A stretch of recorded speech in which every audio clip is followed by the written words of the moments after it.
This is Carl at National RV Detroit, and I'm going to walk you through this 2021 Forest River Salem model 31KQBTS. Alrighty, so here I am on the door side of the trailer, and I'm walking towards the rear.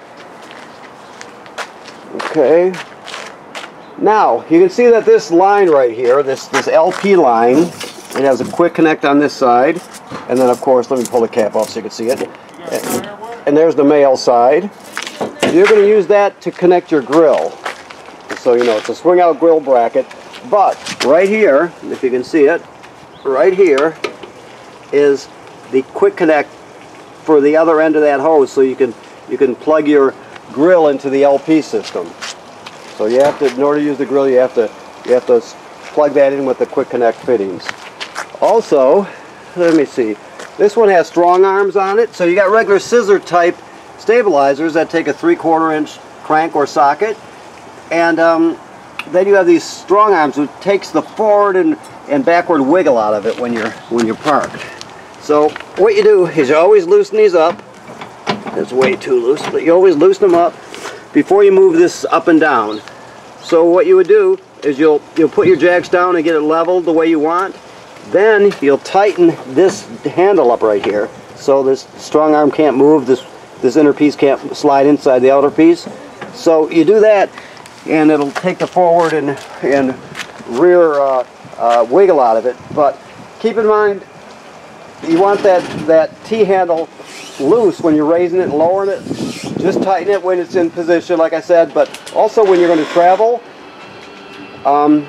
just give it a little twist so it snugs up a bit, so it doesn't vibrate out going down the road, because it's just a T-handle with regular threads on it screwed in there. So just snug it up a bit so you don't lose them. There's one on each jack, of course. You have plumbing here, water, and you've got a refrigerator. There's storage, cool. You have a power awning with an LED strip. Outdoor speakers. You have power there. You have your furnace exhaust here. And then you have your water heater here.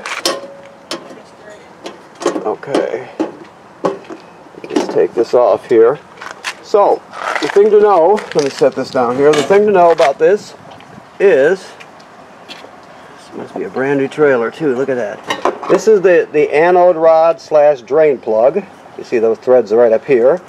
That screws into here. The reason it's unscrewed right now is because we're in winter mode, and the water heater is bypassed right now. So you always want to keep that in mind, that it is winterized and you are in bypass mode. But what I wanted to show you is right here, see this rocker switch right here, lower left hand corner? It operates the heating element that's behind this cover here. So it's an electric heating element, and that's the switch for it. I just want to make sure you know that. This also can run on gas, and the switch is on the inside. So keep in mind that there's one out here too for electric. The most important thing I can tell you is do not run this, do not turn it on, either on gas or electric, unless there's water in the tank. Right now the tank's empty because it's winterized. So you would screw the plug in, you'd put it from bypass mode into camping mode on the back. Then you hook up or before you put it into camping mode, you'll keep it bypassed, and you'd hook up your city water hookup, which I'll show you in a minute. And then you're going to just push all the water out, or all the antifreeze out, I'm sorry, which is pink. So you open all the taps, every one of them, till you get nothing but clear water coming out. Then you can switch the positions of the valves on the back and let it fill up by turning on the hot water. Let's say on the kitchen sink, turn the hot water side on, and it'll just be blowing air out, and then eventually it'll be spitting some water out with the air, and then a little farther down the road it'll start to shoot nothing but solid water out. That's how you know your tank is full at that point, okay?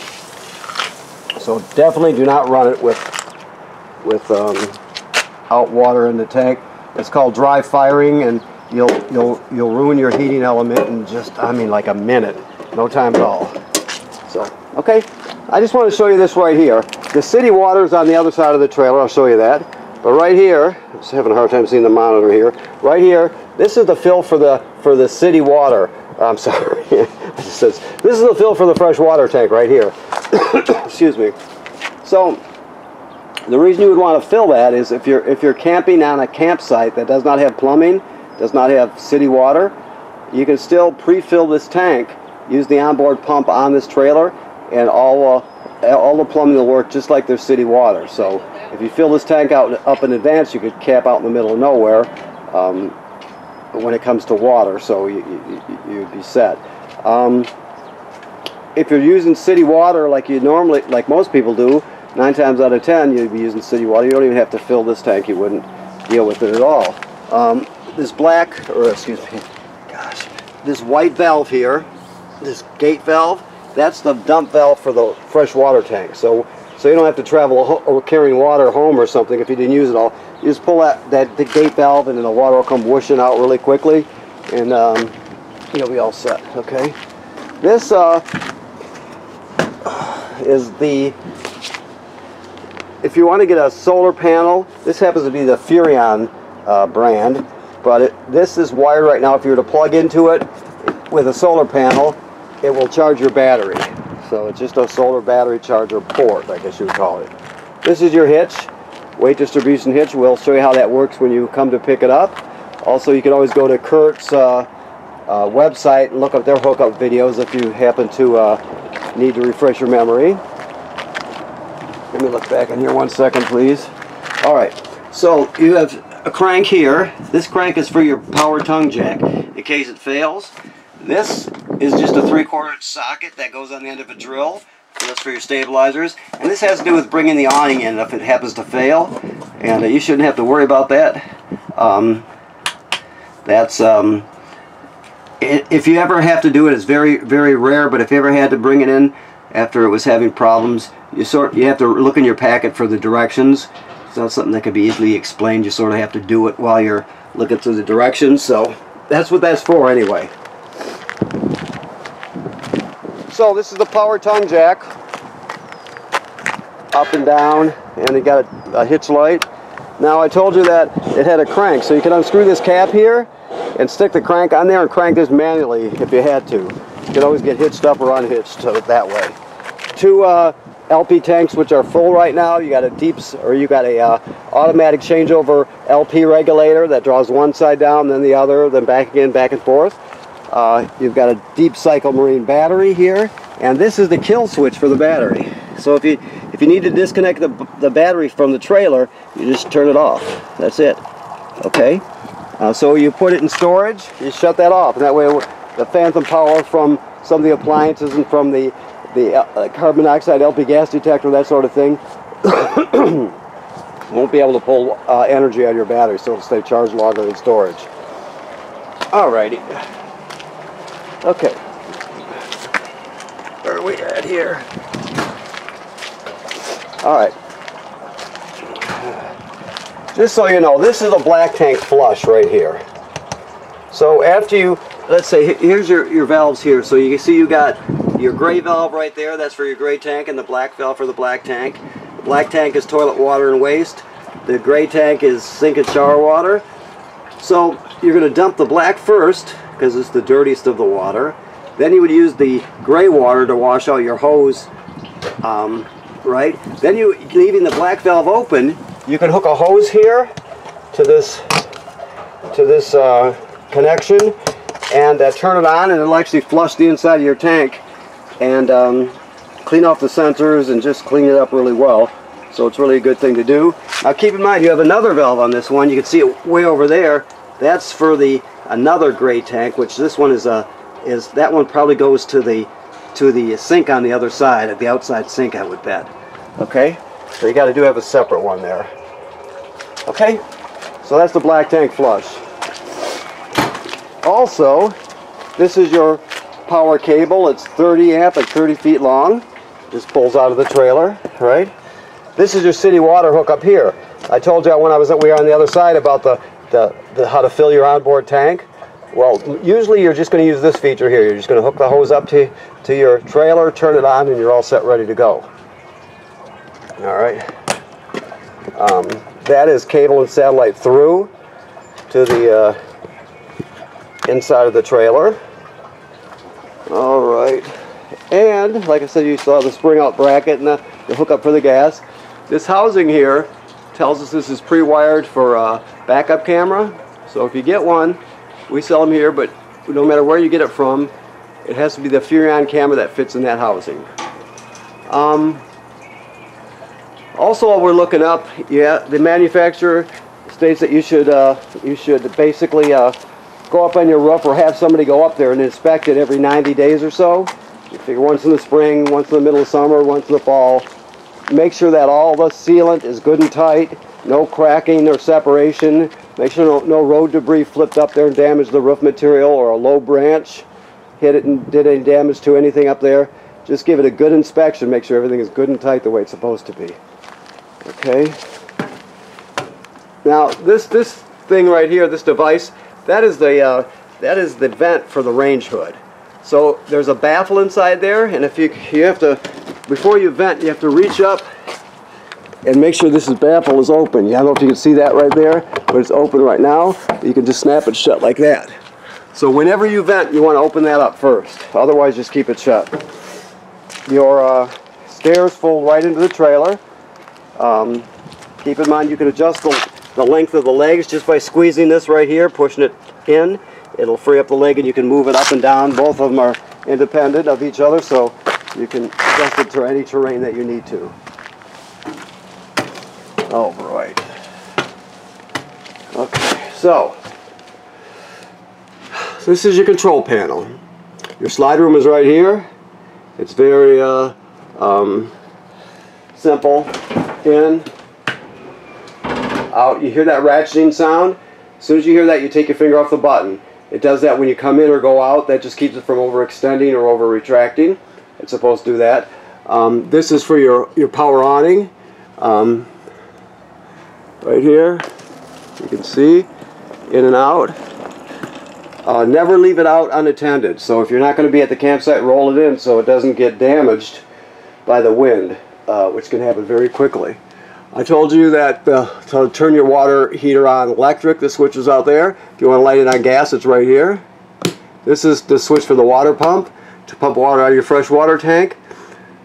You would use that water pump when you're winterizing also, just so you know. Alright, so the battery, fully charged, fresh water is empty, black water is empty, gray one is empty, and galley tank is empty. So galley tank is still considered a gray tank. So once they get passed up, as they light up, as they fill, it goes up in 1/3 increments. So once you get past 2/3, you got to start thinking about dumping your gray or black tank. Okay. So the Fireplace is also a space heater. Okay, you see it's off, on. Let's see what we got here. High. That's the fan speed. Can you see that? I'm sorry. That's the fan speed. Off, low, high. And then you have a thermostat also to set the temperature. You also have, you can change the appearance of the flame, as you can see. I'm doing it right there. It has a timer, so you can time it to go on and off at whatever time you want. Let's say if you get up at the same time every morning, you could set it to turn on 15 or 20 minutes early and take the chill out of the trailer. Okay. This remote here, I don't know if I showed you. That was the remote for the Fireplace. This is your sound bar / radio remote, and basically you can stream off this USB right here. Excuse me. Put all your albums on one stick and take them with you. You can hook up by using Bluetooth with your phone or your tablet and stream that way. You can go into the system through this HDMI here. So if you had a video game to keep kids busy, you could plug straight into it. And when you get your TV here, obviously you could get into the system through that HDMI.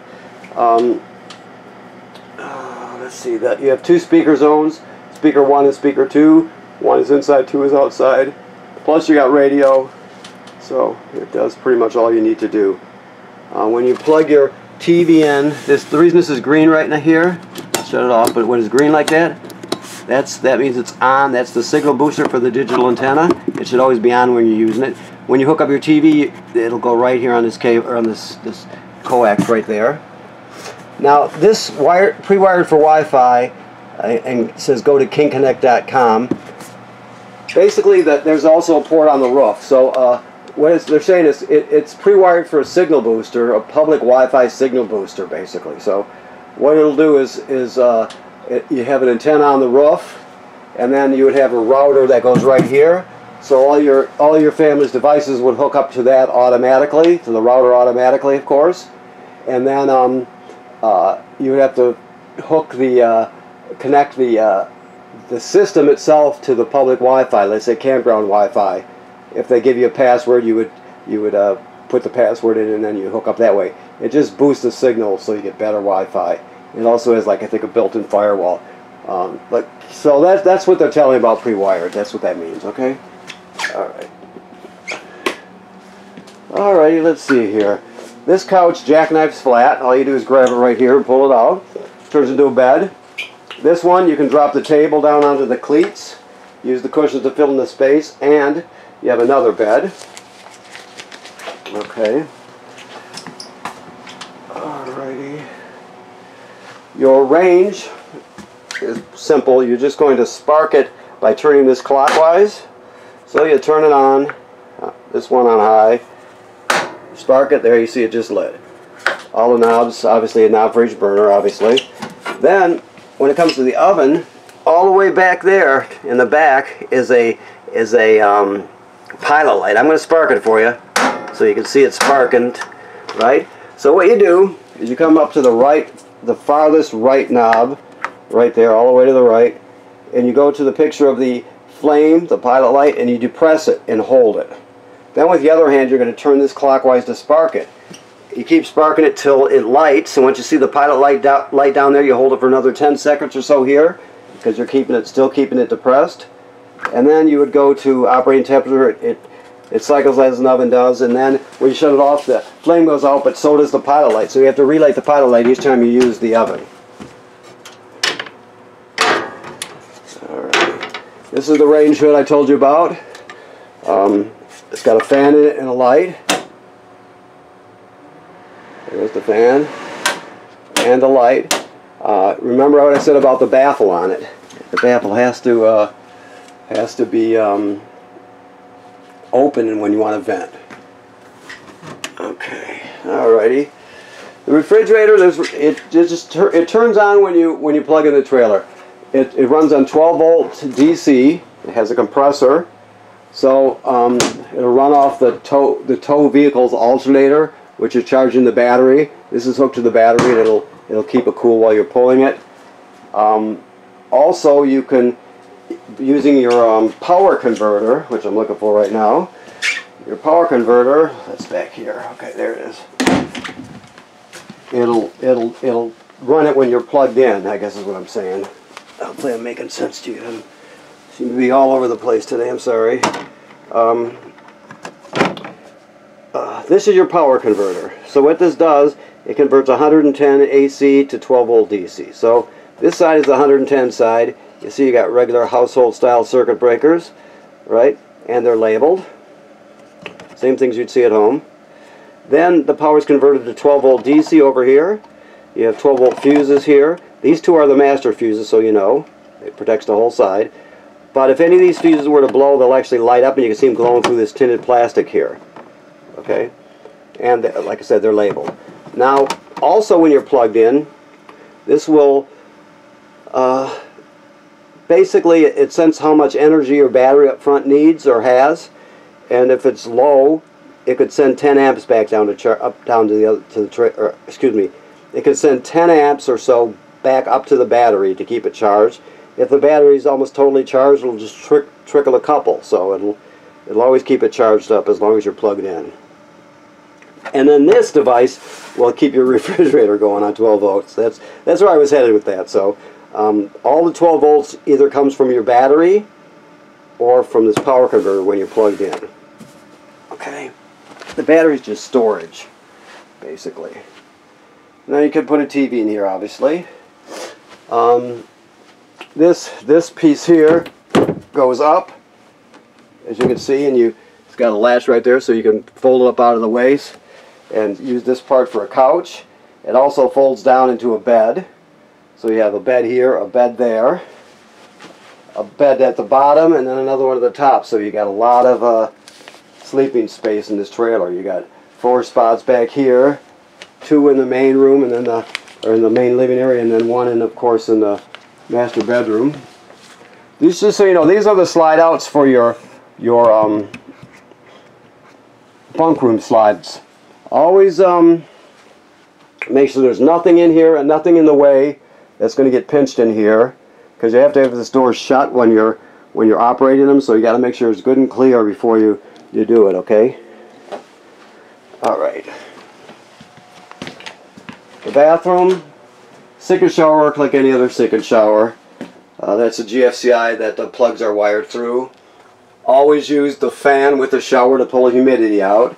And this is an RV toilet, so, gosh, how am I going to get down there to show you the foot pedal? That's the foot pedal right there. Okay? So when I stand on the foot pedal like this, that's just antifreeze and residual pressure there. Directly below there is the black tank. Right now the black tank is dry. That means it's been dumped after we tested it, so it's dry. You can't use the toilet with a dry black tank because it'll smell bad. It's just a bad thing to do. Let's put it that way.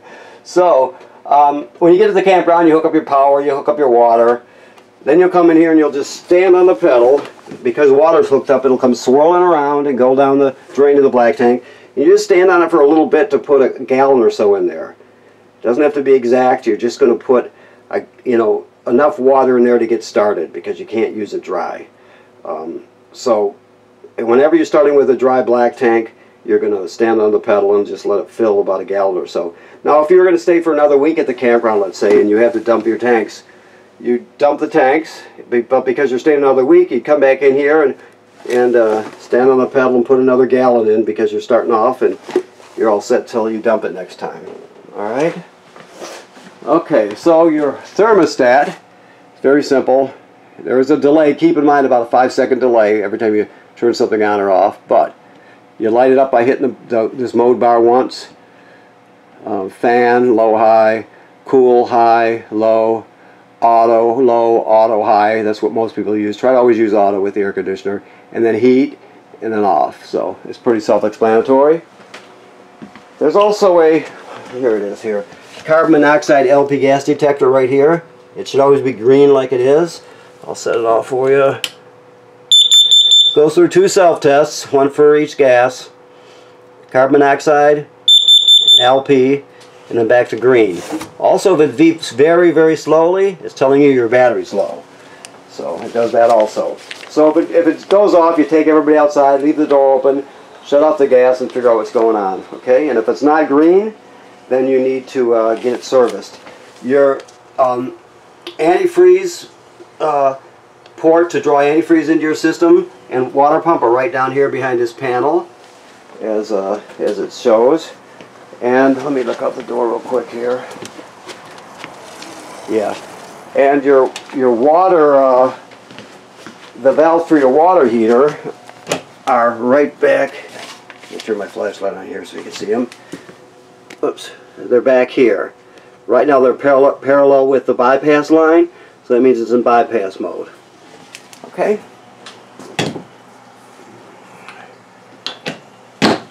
So let me look around and see if I've remembered everything in this room here. I think I've got it all. I think, yes. So let's move up to the bedroom. The bedroom, of course, there's some storage under the bed. You can put a backer plate here if you want to mount a TV, and there's your hookups there. So you have that. Also, this is the emergency escape window. You can use it for ventilation, but you can also escape in an emergency. So you push this all the way through, and then you would grab this tab here and pull the screen out, and then you can exit through there if it's an emergency, okay? Alright, so I think that covers it. So I want to thank you for purchasing your trailer here at National RV Detroit, and I also want you to keep in mind what I said about inspecting the roof. You always want to take care of that.